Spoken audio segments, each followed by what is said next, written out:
नाज़रीन, बहुत बड़ी खबर है जो आप सोच ही नहीं सकते। वो हो गया है अल कसाम ब्रिगेड और यहाँ जो भी मज़ामती ग्रुप हैं उन्होंने ड्रोन हमला कर दिया है इसराइल के एक तिल अबीब के जो करीबी इलाके उधर ड्रोन हमला हो गया है। इसराइल के इस टाइम स्कूल कॉलेज जो बंद थे, सारे एयरपोर्ट में भगदड़ मची हुई है अब, और उनकी आवाम जो है वो भाग रही है एयरपोर्टों से। लोग रोडों के ऊपर लेट गए और चीखों पुकार जा रही है।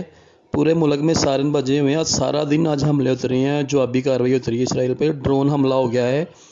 और नेतन्याहू जो है ना, उसके ठंडे पसीने आ रहे हैं उसको। और अब ये इस कोशिश में कि किसी तरह से इसको बंद किया जाए, लेकिन अब ये बंद होगा नहीं। हम आज शहादतें भी दे रहे हैं और सबूत भी दे रहे हैं साथ इनको मारने के, और इंशाअल्लाह सहयूनी रियासत का खात्मा बिल्कुल करीब है। जज़ाकल्लाह। चैनल सब्सक्राइब कर देना। ओके नाजरीन, मेरा चैनल ज़रूर सब्सक्राइब करें। जज़ाकल्लाह। Please do subscribe my channel and press the bell icon. Please do subscribe my channel